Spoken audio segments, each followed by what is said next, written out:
Bukan hanya KPU Oku, keputusan penundaan pemilu 2024 oleh PN Jakarta Pusat ternyata tidak mempengaruhi kinerja KPU Ogan Ilir yang menyatakan akan tetap menjalankan tahapan pemilu sesuai dengan peraturan KPU RI. Disampaikan oleh Ketua KPU Ogan Ilir Mas Suryati, saat ini KPU Ogan Ilir tetap menjalani tahapan pemilu 2024 sesuai dengan tahapan pemilu yang berdasarkan peraturan KPU RI. Sesuai tahapannya, saat ini KPU Ogan Ilir melakukan coklit oleh Pantarlih yang telah berlangsung selama 20 hari.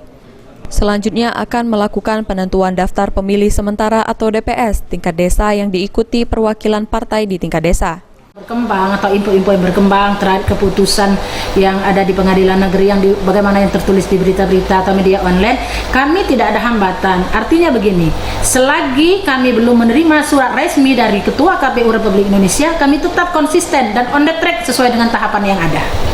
Itu saja. Sampai dengan saat ini belum ada dari KPU RI?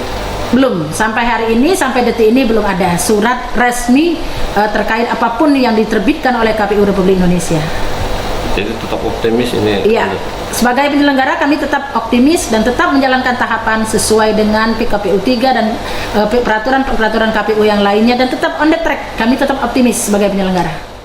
Hingga saat ini KPU Ogan Ilir tetap optimis jika pemilu tetap akan dilaksanakan di tahun 2024 dan belum ada informasi dari KPU RI untuk menunda pemilu. Ahmad Romawi, PAL TV.